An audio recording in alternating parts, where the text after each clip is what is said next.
तो hello and welcome प्यारे बच्चों, स्वागत है आप सभी का आज के अपने इस एक और नए लेक्चर के अंदर। और आज के इस लेक्चर में हम एक्सरसाइज 9.2 के क्वेश्चन नंबर 17 के आगे क्वेश्चन सॉल्व करने वाले हैं अरिथमेटिक प्रोग्रेशन के लेक्चर के अंदर। ठीक है, तो देखो पिछले लेक्चर में हमने क्या किया था, क्वेश्चन नंबर 16 और उसके आगे के जो क्वेश्चन है, यानी कि इसके जो 16 नंबर तक के क्वेश्चन है वो हमने सॉल्व कर दिए। ठीक है, अब आते हैं हम क्वेश्चन नंबर 17, 18, 19 पर, और टोटल क्वेश्चन है इसके अंदर 25। तो देखते हैं क्या हमारा आज का ये लेक्चर इस वाली एक्सरसाइज का लास्ट लेक्चर होगा या नहीं।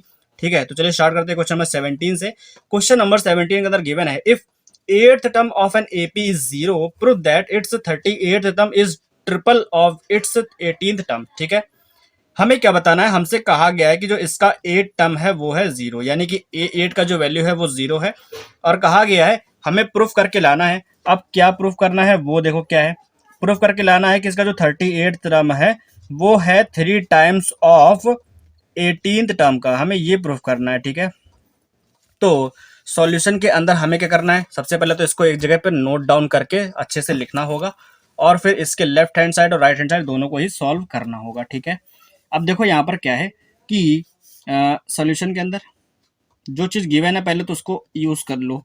ठीक है, गिवन क्या है हमारे पास, गिवन है A8 का वैल्यू जो है वो 0 है।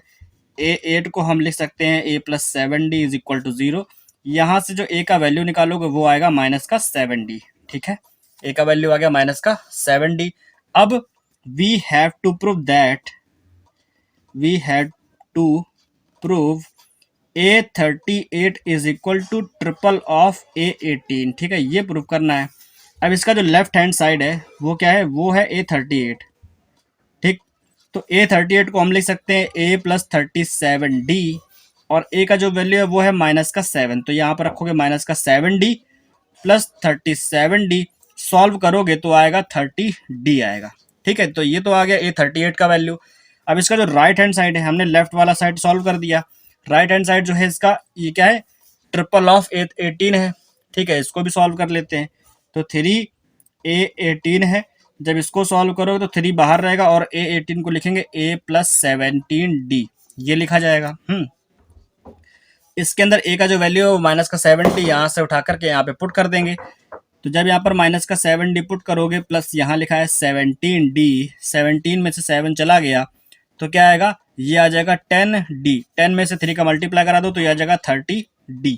तो लेफ्ट हैंड को साइड सॉल्व करने पर भी हमारे पास 30D आया, राइट हैंड साइड को सॉल्व करने पर भी 30D आया, यानी कि हमने प्रूफ कर दिया है कि ये क्या है, LHS is equal to RHS, ये हमने प्रूफ कर दिया है। ठीक है, क्योंकि हमसे ये चीज़ प्रूफ करने के लिए कहा गया था, हमने इसको प्रूफ कर दिया। इस तरीके से किया जाएगा। ठीक है, स्टेटमेंट फॉर्म में गिवन था हमें क्या, कि प्रूफ करो इसका 38th term is triple of its 18th term, जो कि हमने यहाँ पर इस तरीके से प्रूफ कर दिया। ठीक है, आप लोगों को भी समझ में आ गया होगा, है ना। इस तरीके से क्वेश्चन होगा ये सॉल्व। क्वेश्चन नंबर 17 के बाद आता है क्वेश्चन नंबर 18, लिखा है विच टर्म ऑफ AP, ये AP लिखी है 3, 10, 17, will be 84 more then it's 13 term. ठीक है, यानी कि कौन सा ऐसा टर्म है जो 13th टर्म से 84 ज्यादा होगा, है ना। तो स्टेटमेंट फॉर्म में हमको क्वेश्चन गिवन है। क्वेश्चन नंबर 18 हमारे पास क्या है, देखो हमसे पूछ रहा है AP गिवन है। ठीक है, अब AP क्या गिवन है, लिखा है 3, 10 और 17, और कहा गया है कि कौन सा ऐसा टर्म है जो 13th।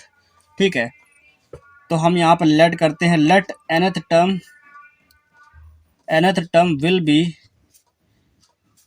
Will be 84 more than 13th term. ठीक है, जो nth टर्म है वो हमारा इससे 13 टर्म से 84 ज्यादा होगा। ठीक है, इसी चीज को अगर हम स्टेटमेंट फॉर्म में लिखें तब देन हमारे पास क्या आएगा, an is equal to A13 plus 84, है ना, कि कौन सा ऐसा टर्म है जो A13 से 84 ज्यादा है, इस फॉर्म में लिखा जाएगा। अब इसको सॉल्व करने पर हमें वो नंबर ऑफ टर्म मिल जाएगा, लेकिन इसके अंदर जो जो चीज़ की ज़रूरत है वो पहले हम लोग यहाँ से उठा करके लिखेंगे। ठीक है, तो first term of the AP क्या है हमारे पास, जो A का वैल्यू है वो इस AP से लिखोगे 3 है, और जो D का वैल्यू है वो 10 - 3 करके आएगा, A2 - A1 यानी कि 7 आ जाएगा। ठीक है, तो A और D का वैल्यू मिल गया। अब हम इसको सॉल्व कर सकते हैं। ठीक है, आपको बगल में यहाँ पर nth टर्म का फॉर्मूला जो है यहाँ लिख देना है, A+n - 1 इंटू D। ठीक है, अब इसको करेंगे सॉल्व। तो देखो इसकी जगह पे फॉर्मूला लिखो जरा, A+n - 1 into D, 13th term के लिए क्या लिखोगे, ए प्लस 13 - 1 यानी कि 12d, ठीक है, प्लस 84 हो गया। अब देखो यहाँ पर ये ए से ए कैंसिल हो गया, क्योंकि ए का हमें यहाँ पर अभी कुछ काम नहीं है, दोनों साइड में वो कैंसिल हो जाएगा, है ना। यहाँ पर जो ये n दिख रहा है, इसी वाले n का वैल्यू हमको फाइंड करना है। तो यहाँ लिखा है n-1 और d का जो वैल्यू है वो यहाँ पर रख दो, 7 आ गया। यहाँ पर लिखा है 12 इंटू डी का वैल्यू 7 है, प्लस 84 हो गया, ठीक है। इसका मल्टीप्लाई करा दो, इस 7 का अंदर मल्टीप्लाई करा दो, ठीक है, 7 को अंदर भेजो, 7n - 7 हो गया, ठीक है। और यहाँ पर आओ, इसको भी सॉल्व करके लिख लो जो भी आ रहा है, ठीक है। क्या हो गया, ये हो गया 84 और ये भी यहाँ पर क्या है 84 है। दोनों को कर दो ऐड और इस 7 भेज देंगे उधर, तो 7n इज इक्वल टू, इसको ऐड करोगे तो ये क्या हो जाएगा हमारे पास, ये हो गया 168 हो गया, है ना। और 7 उधर जाकर के प्लस का 7 जब ऐड करोगे तो यहाँ क्या हो जाएगा, ये हमारे पास हो जाएगा 175, ठीक है, क्या हो जाएगा 175, ठीक है, ये आ गया। अब क्योंकि 7n इज इक्वल टू 175 है और इस 7 से 175 को डिवाइड करो, क्या ये कंप्लीटली डिविजिबल है? अगर ये कंप्लीटली डिविजिबल है देन हमारा जो वैल्यू है वो आ जाएगा, क्या आएगा, आप देखो 7 से डिवाइड करो, जो 7 2 14, यहाँ पे बच रहा 3 तो 35 हो गया, 7 5 से 35, तो n इज इक्वल टू आ गया 25, यानी कि 25th टर्म जो है वो हमारा 13th टर्म से 84 ज़्यादा है, ठीक है। हमारे क्वेश्चन में यही पूछा गया था ना कि कौन सा ऐसा टर्म है जो 13th टर्म से 84 ज़्यादा है, तो हमारे पास वो नंबर ऑफ टर्म्स कौन सा आया, 25th टर्म, ठीक है। तो यही वो टर्म है जो हमारा आंसर इस वाले क्वेश्चन का, और इस तरीके से किया जाएगा सॉल्व। अगर ये कंप्लीटली डिविजिबल ना होता तो हम कहते हैं कि no any terms will be 13 more than 84, ठीक है, यानी कि हमारा तब आंसर नो में आता है, क्योंकि ये कंप्लीटली डिविजिबल हो गया है, तो जो नंबर आया वही हमारा आंसर इस वाले क्वेश्चन का, ठीक है। क्वेश्चन नंबर 18 कुछ इस तरीके से होगा सॉल्व, आप लोगों को समझ में आ गया होगा मेरे ख्याल से, ठीक है। चलिए अब आते हैं क्वेश्चन नंबर 19 पर। क्या लिखा है, इस क्वेश्चन को ध्यान से पढ़ो पहले। तो क्या लिखा है, कहा गया है कि if the nth term of the two APs this and this are same, find the value of n, यानी कि इन दोनों एपी का कौन सा ऐसा टर्म है जो सेम है, ठीक है, उस टर्म की वैल्यू बतानी है। तो हमें वही करना है, nth टर्म की वैल्यू बतानी है, ठीक है। ऑल्सो फाइंड दैट टर्म, यानी कि उस नंबर उसका हमको वैल्यू भी बताना शायद होगा, ठीक है। तो हमें देखना है कि वो नंबर ऑफ टर्म्स कौन सा है। क्वेश्चन नंबर 19 की बात कर रहे हैं, ठीक है। अब देखो यहाँ पर क्या है, सॉल्व करते हैं। हमारे पास जो एपी गिवन है वो दोनों है। सबसे पहले हम बात करते हैं इसकी, जो एपी फर्स्ट है हमारे पास वो क्या है, 975 है, 9 7 और 5, ठीक है। तो इस वाली एपी के लिए जो nth टर्म होगा, इसका जो ए का वैल्यू है वो है 9 और जो डी का वैल्यू है वो आएगा 7 - 9 यानी कि -2। देन सो हमारे पास जो इसके nth टर्म का वैल्यू है वो हो जाएगा a plus n-1 into D के फॉर्म में। a का वैल्यू है 9 प्लस n-1 इंटू डी का वैल्यू -2 है, ठीक है, ये आ गया, ठीक। ये हमारे पास क्या हो गया, ये हो गया पहले वाले एपी का nth टर्म का फॉर्म वो वैल्यू, और यहाँ पर हम इसके फॉर्मूले को भी दिखाएंगे, ये बिल्कुल नहीं भूलना है, ठीक है। a plus n-1 into D, इसको हमेशा आपको दिखाना है। उसके बाद जो सेकंड एपी हमारे पास 24 21 और 18 है, ठीक है, जो सेकंड एपी है। एंड अब जो हमारे पास एपी गिवन है वो है 24 21 और 18 है, ठीक है, 18 है, ठीक। तो इस एपी का जो nth टर्म का फॉर्मूला होगा वो भी हमें अप्लाई करना है। तो ए का वैल्यू लिख दो, डी का वैल्यू क्या आएगा 21 - 24 यानी कि -3 आया, है ना। तो इसका जो nth टर्म होगा वो आएगा a plus n-1 into D के फॉर्म में। a का वैल्यू है 24 प्लस n-1 इंटू डी का वैल्यू -3 है, ठीक है। अब क्योंकि इनके दोनों nth टर्म के जो वैल्यू है वो जब सेम होंगे तब हमें n का वैल्यू फाइंड करना है, ठीक है। तो यहाँ लिखेंगे नाउ अकॉर्डिंग टू गिवन, इतना लिखना है आपको। उसके बाद इसका जो nth टर्म है वो इसके इक्वल हो जाएगा, ठीक है। अकॉर्डिंग टू गिवन जो पहले वाला nth टर्म है ये 9 प्लस और इसको सॉल्व कर लो, n-1 और ये -2 बाहर है, ठीक है। पहले तो नोट कर लेते फिर सॉल्व करेंगे। इसके nth टर्म का वैल्यू ये लिखा है, ठीक है।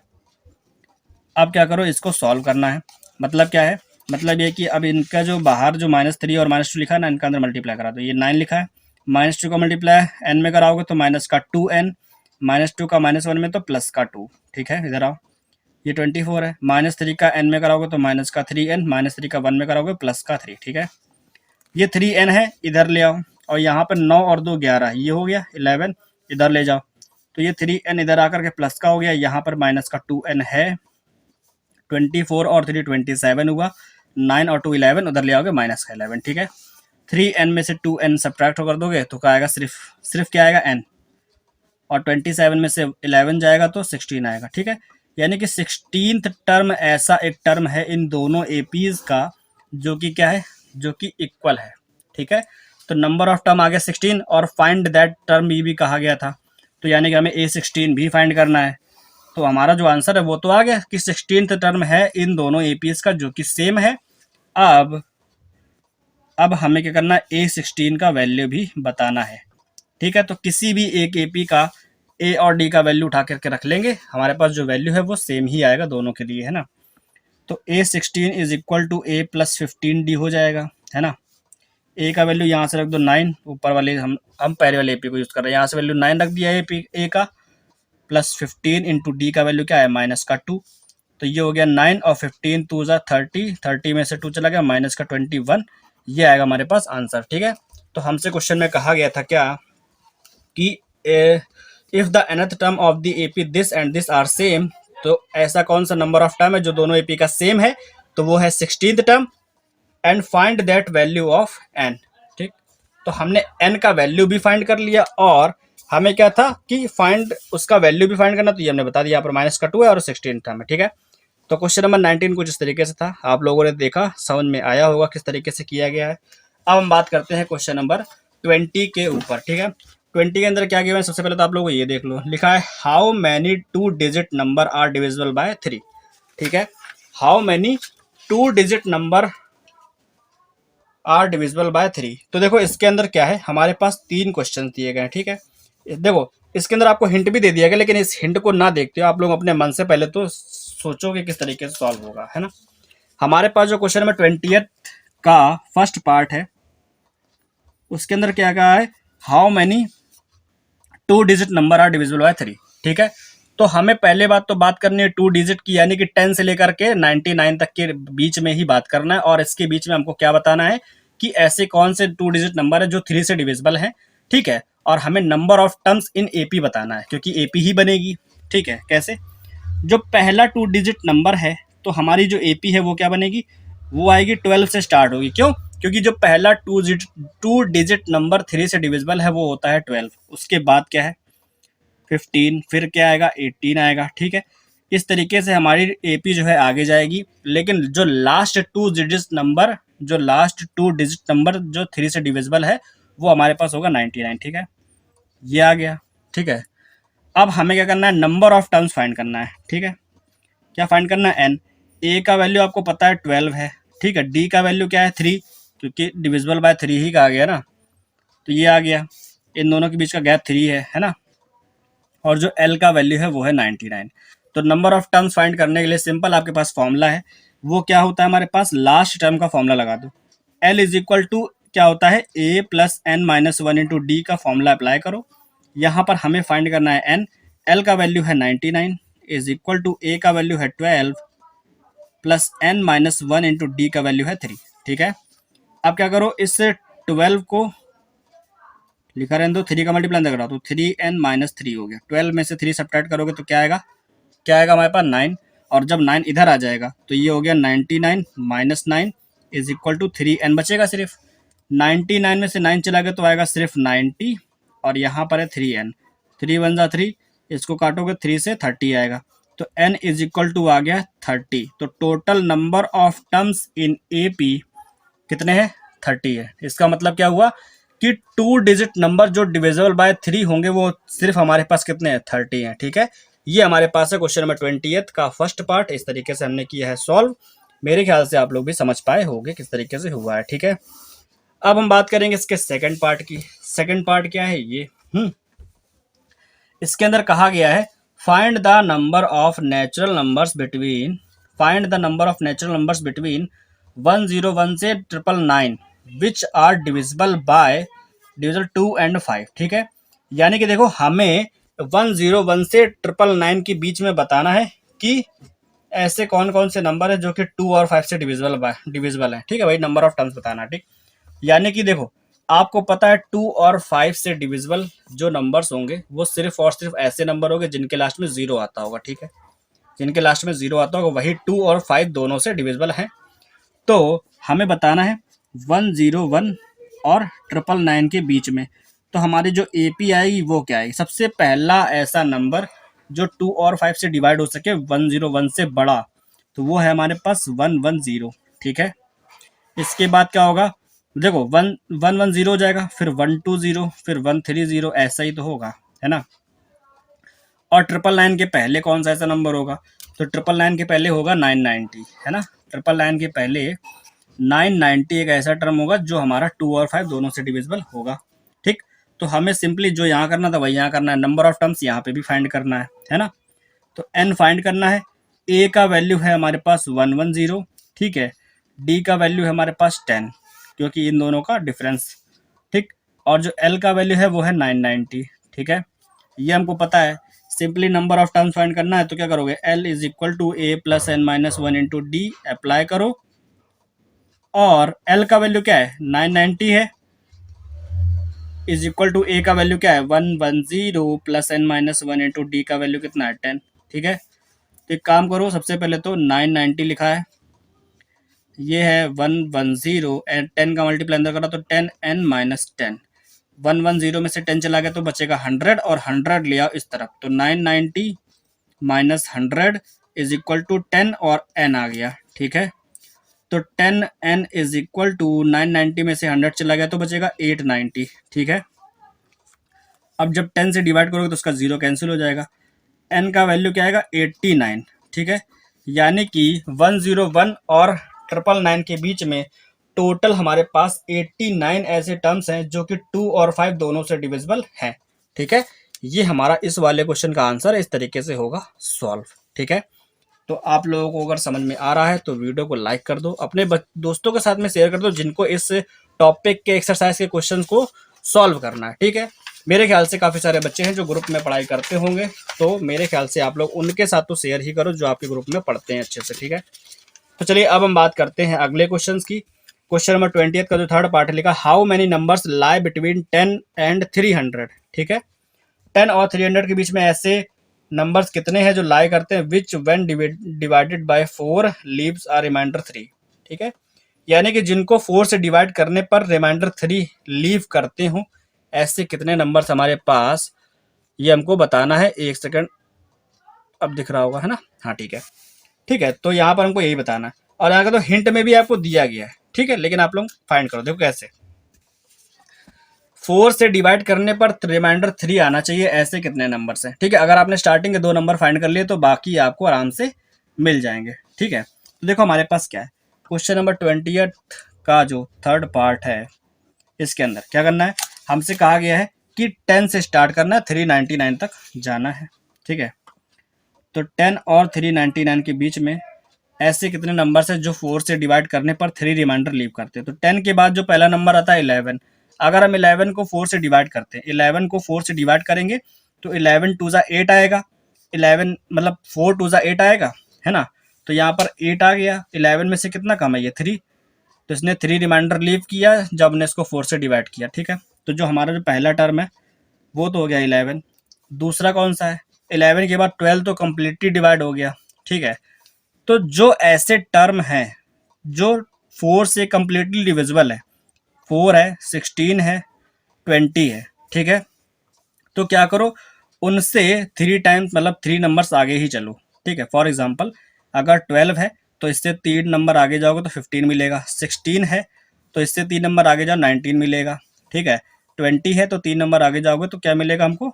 23 मिलेगा। ठीक है, ऐसे तो हमें ऐसे नंबर्स को रख करके अपनी एपी को बनाना पड़ेगा, है ना।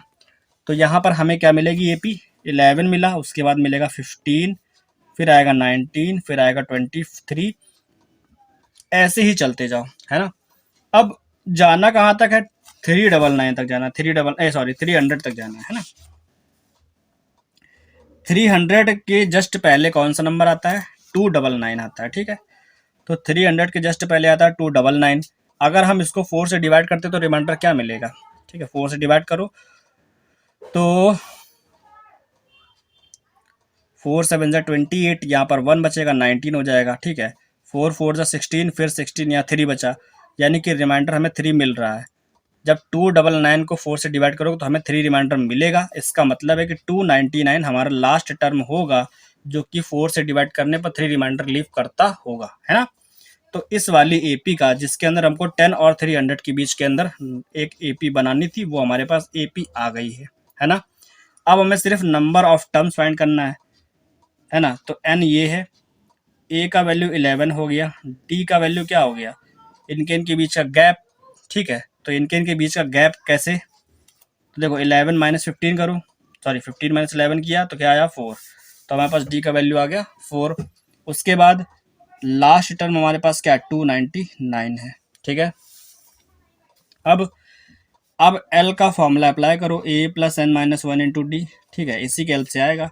ए का वैल्यू क्या है 299 है, इज इक्वल टू ए 11 हो गया, एन माइनस 1 इंटू डी का वैल्यू 4 है, ठीक है। मल्टीप्लाई करा दो अंदर, तो 299 is equal to 11 plus 4 n minus 4 हुआ, ठीक है। अब देखो 11 में से 4 चला गया तो आएगा 7, और 7 इस तरफ आ जाएगा, तो 299 माइनस का 7 इज इक्वल टू 4n आया। तो 4n इज इक्वल टू 299 में से 7 जाएगा, कितना बचेगा, तो ये आएगा 292, ठीक है। अब 4 से इसको डिवाइड करो तो क्या ये पूरा डिवाइड हो रहा है, डिवाइड करके देख लेते हैं। 4 7 जा 28, फिर आया 12, तो 4 3 जा 12, यानी कि 73 आया, है ना। 4 से डिवाइड करने पर क्या आया 73। तो टोटल 73 ऐसे टर्म्स हैं किसके 10 और 300 के बीच में, जिनको 4 से डिवाइड करने पर रिमाइंडर 3 आता है, ठीक है। ये हमारे पास इस वाले क्वेश्चन का आंसर है। हमने इसको इस तरीके से सॉल्व करके आपको बताया है। आप लोगों को मेरे ख्याल से समझ में आया होगा, बहुत अच्छी बात है अगर समझ गए हो तो, ठीक है। चलिए अब देखते हैं क्वेश्चन नंबर 21 जो कि हमारे पास नेक्स्ट पेज पर है, और अब हमारे पास जो क्वेश्चंस है वो सिर्फ और सिर्फ बचे हैं 5, ठीक है। देखो हमने आपको अपने पिछले लेक्चर के अंदर बताया था इस तरह के क्वेश्चन को सॉल्व करना, जो कि अभी आने वाले हैं। पहले तो हम 21 22 देख लेते हैं ना। क्वेश्चन नंबर 21 के अंदर लिखा है if the numbers this are in AP find the value of n, ठीक है। बहुत ही बच्चों वाला क्वेश्चन है। कैसे, देखो ये कैसे करोगे आप लोग। हमने आपको एक कॉन्सेप्ट बताया था अपने लास्ट वाले लेक्चर के अंदर, जब हमने कहा था कि अगर if a b and c are in AP, कि अगर ए बी सी 3 ऐसे नंबर एपी के अंदर हैं, देन हमारे पास कंडीशन होती है 2b is equal to A plus c, ठीक है। एक तो ये बताया था, और इसी के साथ में एक बताया था b minus c is equal to a minus b, ठीक है, ये बताया था एक, है ना। दोनों ही सेम चीजें हैं, किसी भी एक का यूज कर लो। तो यही सेम हम अप्लाई करेंगे क्वेश्चन नंबर 21 के अंदर, ठीक है। क्वेश्चन नंबर 21 में हमसे कहा गया है कि हमारे पास n माइनस 2 ये a हो जाएगा, 4n माइनस 1 ये b हो जाएगा, और जो 3 है, जो थर्ड नंबर है 5n प्लस 2, ठीक है। अगर ये तीनों नंबर AP में हैं, then find the value of n, ये कहा है, ठीक है। हमें इसी कॉन्सेप्ट का यूज करना है, ठीक है। क्या लिखोगे सॉल्यूशन के अंदर, सॉल्यूशन के अंदर लिखोगे if a b c are in AP, ठीक है, ऐसे लिखना है। Then 2b is equal to A plus c, ये होता है, ठीक है। अब इसी का यूज करके हेंस ये और ये तीनों एपी में है, n माइनस 2, 4n माइनस 1 और 5n plus 2 are in AP, ठीक है। देन कंडीशन वही है 2a यानी कि सॉरी 2b यानी कि बीच वाला टर्म, ठीक है, 2 into 4n minus 1 is equal to A plus c, ये हो जाएगा n minus 2 plus 5n plus 2, ठीक है, ऐसे हो जाएगा। अब सॉल्व कर लो, 4 2 का अंदर मल्टीप्लाई करा दो, ये हो जाएगा 8n माइनस का 2, यहाँ पर आओ 5 में एक n जोड़ दोगे तो 6n, और ये प्लस का 2 माइनस का 2 कैंसिल, ठीक है, ये हो गया 6n। अब देखो करना 6n को इधर ले जाओ, 2 को इधर ले जाओ, तो 8n minus 6n is equal to 2, तो 8 में से 6 चला गया तो 2n इज इक्वल टू 2, 2 1 जा 2 यानी कि n का वैल्यू आ गया 1, ठीक है। तो हमारे पास जो n का वैल्यू क्या आया 1 आया। इस तरीके से सॉल्व हो जाएगा ये वाला क्वेश्चन, है ना। छोटा सा क्वेश्चन है, कॉन्सेप्ट भी छोटा सा है। हमने इसके जो पहले वाले लेक्चर के अंदर आपको डिटेल में बताया हुआ है, उस लेक्चर को नहीं देखा तो बिल्कुल देख लेना, सारे कॉन्सेप्ट उसके अंदर क्लियर किए गए हैं, ठीक है। मिडिल टर्म का कॉन्सेप्ट भी उसके अंदर क्लियर किया गया था और ये भी किया गया था, और उसके बाद जो नंबर्स रिलेट करने वाला कॉन्सेप्ट आएगा वो भी उसके अंदर क्लियर किया गया है, ठीक है। तो क्वेश्चन नंबर 21 था ये। अब हम आते हैं क्वेश्चन नंबर 22 पर। क्या लिखा है क्वेश्चन को ध्यान से पढ़ लो पहले तो, ठीक है। क्वेश्चन में क्या लिखा है ध्यान से पढ़ो। यहाँ पे लिखा है the sum of three numbers in AP is 3 and their product is -35, find the numbers, ठीक है। हमने क्या कहा था आपको उस वाले लेक्चर के अंदर, देखो हमने ये भी बताया था कि अगर आपको कभी भी लेट करने हो कि 3 ऐसे नंबर्स जो एपी में है, या फिर 4 या फिर 5, और उनका सम गिवन हो, तो किस तरीके से नंबर सेलेक्ट किए जाएंगे। तो देखो हम आपको एक बार फिर से बता देते हैं कि 3 नंबर्स जो कि एपी में है वो कैसे सेलेक्ट किए जाएंगे। तो 3 नंबर्स हमको इस तरीके से सेलेक्ट करने हैं, क्या ए माइनस डी, ए और ए प्लस डी के फॉर्म में लेट करने होंगे, ठीक है। ये हमारे पास आएंगे जब हमको 3 नंबर सेलेक्ट करने हैं। जब हमको 4 नंबर सेलेक्ट करने होंगे देन क्या होगा, देन हमारे पास आएगा ए माइनस 3D, फिर आएगा ए माइनस डी, और इसके बाद ए प्लस डी और ए प्लस 3D, ठीक है। जब हमें 4 नंबर सेलेक्ट करने होंगे देन, और जब 5 नंबर्स का क्वेश्चन आ जाए कभी कदार, तो हमें इस तरीके से सेलेक्ट करना होगा ए माइनस 2D, ए माइनस डी और ए, और फिर ए प्लस डी और ए प्लस 2D के फॉर्म में, ठीक है। इस तरीके से हम नंबर लेट करने होंगे जैसा जैसा हमारे क्वेश्चन की रिक्वायरमेंट होगी वैसे वैसे, ठीक है। क्वेश्चन नंबर 22 के अंदर कहा गया है if the sum of 3 numbers in AP is 3, ठीक है। कहा गया है सम ऑफ 3 नंबर्स, ठीक है, 3 नंबर्स इज 3 एंड प्रोडक्ट भी दिया गया है, तो फाइंड करना है नंबर्स को। तो सबसे पहले क्या करोगे, let 3 numbers are in AP, ठीक है, नंबर्स आर इन एपी, वो हमारे पास क्या होंगे, ए माइनस डी, ए और ए प्लस डी होंगे, ठीक है। अब अकॉर्डिंग टू द क्वेश्चन इनका सम दिया गया है, ठीक है। तो यहाँ लिखोगे अकॉर्डिंग टू गिवन, जो सम है वो क्या है, ए माइनस डी प्लस ए प्लस डी, ठीक है। इनका जो सम है वो है 3, यहाँ लिख दिया।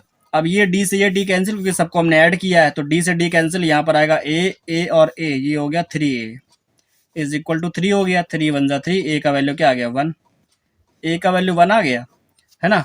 तो अब हमें एक और चीज़ गिवन है, कहा गया है कि एंड दियर प्रोडक्ट इज -35, तो इनका जो प्रोडक्ट है वो -35 है, एंड जो प्रोडक्ट है वो है -35, ठीक है। प्रोडक्ट किसका, इन नंबर्स का, यानी कि ए माइनस डी इंटू ए प्लस डी का जो प्रोडक्ट है वो है -35। ए का वैल्यू 1 है, यहाँ पर पुट कर दो, तो ये हो जाएगा 1 माइनस डी, यहाँ पर 1 और यहाँ पर 1 प्लस डी, ठीक है, इज इक्वल -35, ठीक है। सॉल्व कर लेते हैं थोड़ा सा। देखो इस 1 का तो कोई फर्क पड़ेगा नहीं, ये 1 माइनस डी 1 प्लस डी, ये हो जाएगा ए माइनस बी ए प्लस बी के फॉर्म में ए स्क्वायर माइनस बी स्क्वायर, ठीक है, इज इक्वल में है -35, तो 1 का स्क्वायर क्या हो जाएगा, 1 का स्क्वायर हो जाएगा प्लस का 1, मतलब 1 ही रहेगा, माइनस का D square is equal to -35, -35 को इधर ले आएंगे तो प्लस का 35, डी स्क्वायर इधर ले आओ प्लस का हो जाएगा। अब D square is equal to हो गया 36, ये होता है 6 का स्क्वायर, स्क्वायर से स्क्वायर कैंसिल, डी का वैल्यू आएगा 6, ठीक है। क्योंकि हमें ए का वैल्यू पता है, डी का वैल्यू पता है, तो जो नंबर्स हैं वो हमारे पास क्या आएंगे, हेंस द नंबर्स आर, वो नंबर्स हमारे पास क्या हो जाएंगे, इसी में ए माइनस डी, ए और ए प्लस डी में इनके वैल्यूज पुट कर दो, तो यहाँ पर आएगा 1 माइनस 6, ठीक है, 1 और 1 प्लस 6, यानी कि नंबर्स हमारे क्या हो जाएंगे, माइनस का 5, 1 और 7, ठीक है। ये हमारे वो तीनों नंबर्स होंगे जो कि हमारे आंसर हैं इस वाले क्वेश्चन के, ठीक है। इस तरीके से किया जाएगा क्वेश्चन को सॉल्व। क्या आप लोगों को समझ में आया ये, ठीक है। क्वेश्चन नंबर 22 था हमारे पास इस वाले क्वेश्चन का, मतलब इस वाले एक्सरसाइज का। 22 के बाद में हमारे पास 3 क्वेश्चन और बचते हैं, है ना, 23, 24 और 25, है ना। और ये जो क्वेश्चन नंबर 23 है, हमने इस वाले लेक्चर में, अपने जो पहले वाले लेक्चर के अंदर इसको बताया हुआ है, सॉल्व भी किया हुआ है, लेकिन हम यहाँ पर भी सॉल्व करेंगे, ठीक है, क्योंकि काफ़ी सारे बच्चे ऐसे होंगे जिन्होंने उस लेक्चर को नहीं देखा है, ठीक है। तो हम इसलिए इस वाले क्वेश्चन को यहाँ पर भी सॉल्व करते ताकि आप लोग उसका सोल्यूशन यहाँ पर भी देख सको। ठीक है, क्वेश्चन नंबर 23 के अंदर कहा गया था sum of three numbers are in AP. तो सबसे पहले हमें लेट ही करना है ना, कुछ नहीं करना। सबसे पहले क्या करोगे, लेट द नंबर्स आर। अब हमें वो नंबर लेट करने हैं, तो क्या है, ए माइनस डी, ए और ए प्लस डी, ये तीन नंबर्स हमें लेट करने हैं। ठीक, अब जो गिवन है वो लिखना है। क्या लिखना है, कहा गया है the sum of three numbers, sum दिया है 13, ठीक है, सॉरी 30 दिया है, ठीक है। तो अकॉर्डिंग टू गिवन जो सम है, यानी कि a minus D plus A plus D, ये हमें जो सम गिवन है वो है 30, ठीक है। तो हम इसको सॉल्व करेंगे तो d से d कैंसिल हो जाएगा, 3a इज इक्वल टू 30 आया, 3 टेंजा, तो यानी कि a का वैल्यू तो हमें यहाँ से मिल गया 10, ठीक है। और इसके अलावा क्या गिवन है, and the ratio of first number two the third number is 3:7। And और क्या गिवन है, रेशियो, कह रहा है कि रेशियो जो है फर्स्ट नंबर का थ्री नंबर के साथ में वो 3:7 है, ठीक है। फर्स्ट नंबर है a minus D, third number है a plus D, and a minus D और a प्लस डी का जो रेशियो है वो 3:7 है, ये गिवन है, ठीक है। तो हमें नंबर्स बताने हैं, इसको सॉल्व करो जरा। इसको सॉल्व करने के लिए हमें a का वैल्यू यहाँ पुट करना पड़ेगा। सबसे पहले तो 7 का मल्टीप्लाई उसका इधर कराओ, सबसे पहले क्रॉस मल्टीप्लीकेशन कराओ। 7 का मल्टीप्लाई जब इसमें हो जाएगा a माइनस डी में, तो हो जाएगा 7a माइनस 7d, और जब a प्लस डी में 3 का मल्टीप्लाई हो जाएगा तो ये हो जाएगा 3a प्लस 3d, ठीक है। अब a को एक साइड कर लो, d को एक साइड कर लो, तो 7a 3a इधर आएगा तो माइनस का हो जाएगा, है ना। 7d जब इधर जाएगा तो ये हो जाएगा प्लस का, और यहाँ पर 3d पहले से ही है। 7 में से 3 चला गया तो आएगा 4a, 7 में 3d ऐड करोगे तो हो जाएगा 10d, ठीक है। 4 को ले जाओ नीचे, तो a का वैल्यू आ गया 10/4d, 2 से कट करो 5, 2 2 जा 4, तो a का वैल्यू आ गया 5/2 और d, ठीक है, ये आ गया हमारे पास, है ना।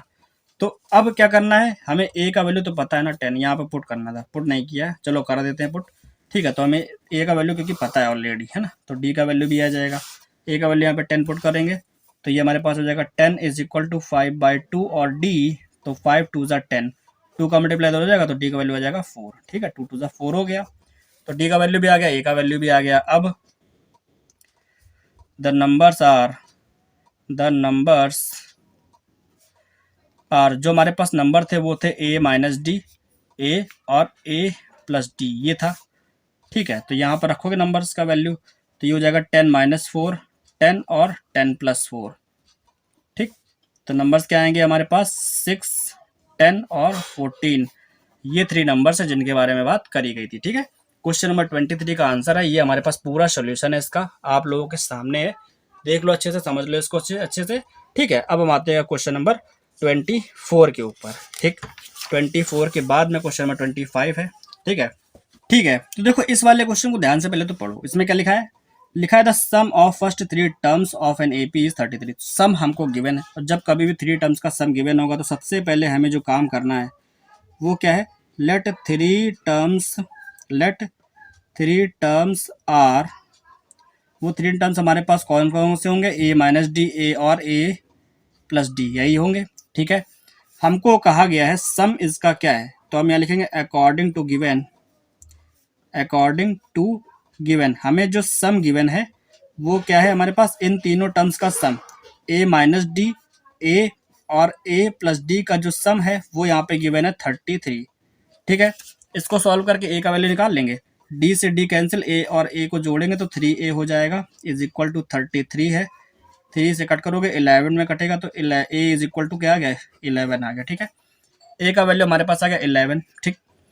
अब कहा गया है कि if the product of first and the third term, first और थर्ड, इसका और इसका जो प्रोडक्ट है term exceed the second term by 29, second term को 29 एक्स्ट्रा ऐड करने पर उसके इक्वल होता है ना। तो अब हमें जो गिवन है उसको यूज करना है, फर्स्ट टर्म यानी कि a minus D, third term यानी कि a प्लस डी, इनका जो प्रोडक्ट है वो सेकेंड टर्म यानी कि a में 29 एक्स्ट्रा ऐड करने पर उसके इक्वल होता है, ठीक है। तो अब हमें क्या करना है, इसको सॉल्व करना है, इसको सॉल्व करके यहाँ से हमको वैल्यू फाइंड करना है d का, क्योंकि a का वैल्यू तो आ गया, यहाँ पर देखो a minus D A plus D लिखा है, तो हम इसको लिखेंगे ए स्क्वायर माइनस का D square is equal to A plus 29 है। ए का वैल्यू 11 है, यहाँ रख दो तो ये हो गया 11 का square minus D square is equal to ये हो गया ए की जगह पे 11 प्लस 29, 11 प्लस 29 ये हो गया 40। ठीक है, 40 लेंगे इधर, डी स्क्वायर ले जाएंगे उधर। 11 का स्क्वायर क्या होता है 121 माइनस इधर आएगा 40 is equal to D square उधर चला गया। 121 में से जब 40 सब्ट्रैक्ट करोगे तो D square is equal to 81 आएगा। ठीक है, तो D square is equal to 81 को हम लिखेंगे 9 का स्क्वायर, स्क्वायर से स्क्वायर कैंसिल, डी का वैल्यू क्या आ गया 9। तो डी का वैल्यू आ गया 9। इसका मतलब हमें ए मिल गया, डी मिल गया, तो नंबर्स क्या आएंगे अब, है ना। तो यहाँ लिखेंगे hence the numbers are a minus D, a और ए प्लस डी। ठीक है, यही तो है, ए माइनस डी ए और ए प्लस डी, ये नंबर्स है हमारे पास। ए माइनस डी यानी कि 11 माइनस डी का वैल्यू क्या है, डी का वैल्यू 9 है। ठीक है, 11 माइनस 9 फिर 11 फिर 11 प्लस 9। ठीक है, तो 11 में से 9 चला गया, कितना बचेगा 2, 11 और 20। ये हमारे पास वो 3 नंबर्स है जिनके बारे में बात हुई थी। ठीक है, तो ये हमारे पास क्वेश्चन नंबर 24 का आंसर है। इस तरीके से होगा सॉल्व। आप लोगों को मेरे ख्याल से समझ में आ गया होगा। ठीक है, चलिए अब आते हैं हम किसके ऊपर, अब हम आते हैं क्वेश्चन नंबर 25 के ऊपर और देखते हैं कि वो किस तरीके से सॉल्व होगा, है ना। तो क्वेश्चन नंबर 25 क्या है देखते हैं जरा। क्वेश्चन नंबर 25 में कहा गया है, लिखा है justify whether it is true to say that following are the nth term of an AP. हमें बताना है कि क्या ये एपी किसी एपी के nth टर्म है। तो ये हम सिर्फ और सिर्फ किस तरीके से बता सकते हैं, कैसे, देखो 25 का जो फर्स्ट नंबर है लिखा है 2n-3। ठीक है, तो इसके अंदर सिर्फ और सिर्फ हमें क्या करना है, पुट करना है।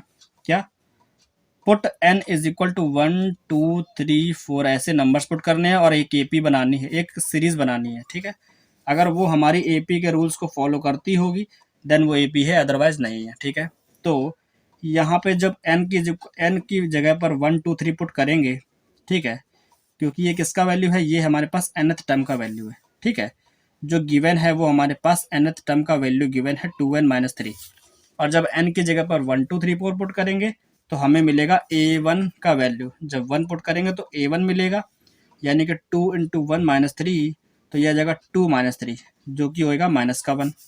और जब n की जगह पर 2 पुट करोगे यानी कि a2 हो जाएगा, तो यहाँ पर हो जाएगा 2 2 ज़ा 4-3, 4-3 वैल्यू आएगा 1। ठीक है, और जब n की जगह पे 3 पुट करोगे तो 2 3 ज़ा 6 हो जाएगा, 6-3 यानी कि वैल्यू आएगा 3। ठीक है, फिर जब a की जगह पे 4 पुट करोगे तो क्या आ जाएगा, 2 4 ज़ा 8-3, तो ये हो जाएगा 5, है ना। तो हमारे पास जो यहाँ से सीरीज बनी, ठीक है, जो सीरीज बनी वो क्या आएगी हमारे पास, हमारे पास जो आया माइनस का 1 फिर 1 फिर 3 फिर 5, इस टाइप की एक हमारे पास सीरीज बन गई।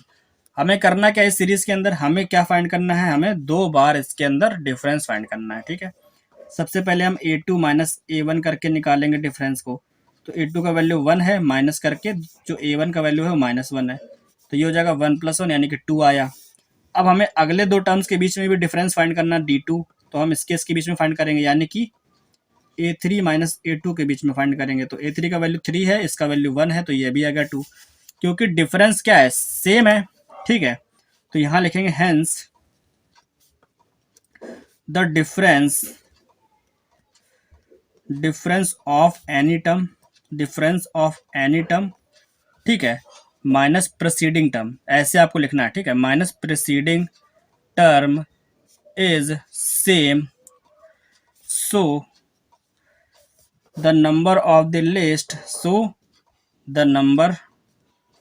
List is a form of an AP. ठीक है, ऐसे आपको लिखना है, और ये हमारा जो आंसर है आ गया। ठीक है, यानी कि जो क्वेश्चन नंबर 25 का जो फर्स्ट पार्ट है वो हमारे पास क्या है, एक एपी के nth टर्म का ही वैल्यू लिखा हुआ है। ठीक है, तो ये हमारे पास आ गया। अब क्वेश्चन नंबर 25 का जो सेकंड वाला पार्ट है वो करना है आप लोगों को सॉल्व। ठीक है, यानी कि सेकंड पार्ट के अंदर हमको जो n² + 1 दे रखा है an का वैल्यू। ठीक है, तो आपको n की जगह पे 1 2 3 4 पुट करके a1 a2 a3 ऐसे करके 4 टर्म्स फाइंड करने हैं। ठीक है। A4 तक वैल्यू फाइंड करना है, फिर जो सीरीज़ बनेगी, ठीक है, तो यहाँ से जो सीरीज़ बनेगी वो लिखनी है। जब 1 पुट करोगे तो क्या आ जाएगा, 1 + 1 यानी कि 2 आएगा। 2 पुट करो तो 2 का स्क्वायर 4 + 1 यानी कि 5 आ जाएगा। 3 पुट करोगे 9 + 1 यानी कि 10 आएगा। 4 पुट करोगे 17 आएगा, ठीक है। तो सीरीज़ क्या बनेगी, 2, 5, 10 और 17 मिलेगी। इन दोनों के बीच का डिफरेंस है 3, इन दोनों के बीच का डिफरेंस क्या है 5, इन दोनों के बीच का डिफरेंस 7 है। बिल्कुल भी सेम नहीं है। अगर डिफरेंस सेम नहीं है तो हम बोल सकते हैं क्या कि the number of list this, ठीक है, ये वाले जो नंबर ऑफ लिस्ट है वो हमारे पास एपी नहीं फॉर्म करती है, ठीक है। Is not, does not form an AP, ठीक है। इस तरीके से अपने आप क्वेश्चन के आंसर को लिख दोगे और यहाँ से हमारा जो क्वेश्चन नंबर 25 का सेकंड वाला पार्ट है वो सॉल्व हो जाएगा, ठीक है। इसका जो कंप्लीट आंसर है वो आप लोगों को करना है, ठीक है। इस तरीके से पूरा लिखना है और लास्ट में ऐसे अपने आंसर को जस्टिफाई करना है, ठीक। तो ये था हमारे पास एपी का जो पार्ट 2 है एक्सरसाइज 9.2 के अंदर। हमने आज अपने इस एक्सरसाइज को ख़त्म कर दिया है, ठीक है। तो काफ़ी सारे बच्चे जो होंगे हर एक क्वेश्चन को सॉल्व करते होंगे, उनके लिए ये वाले पार्ट जो है वो बेनिफिशियल है। बाकी जो कॉन्सेप्ट वाले वीडियोस हैं उनको आप ज़रूर देखते चलना। इसके बाद जो हमने सम ऑफ एन टर्म्स का लेक्चर बनाया है उसको बहुत अच्छे से देखना, उसके अंदर हमने इसके बारे में अच्छे से समझाया हुआ है। फिर इसके बाद हम एक्सरसाइज 9.3 को भी सॉल्व करवाएंगे और उसके भी एक क्वेश्चन को सॉल्व करके आप लोगों के लिए लेक्चर लेकर के आएंगे, ठीक है। तो चलिए आज के लेक्चर के लिए इतना ही रखते हैं, मिलते हैं नेक्स्ट लेक्चर में नए टॉपिक के साथ में, नए क्वेश्चन के साथ में। तब तक गुड बाय, टेक केयर, जय हिंद, मौज करो और पढ़ते रहो। अगर ये वाला लेक्चर आपको अच्छा लगा तो अपने दोस्तों के साथ में, अपने फ्रेंड्स एंड फैमिली के साथ में शेयर करो और चैनल को सब्सक्राइब जरूर कर देना।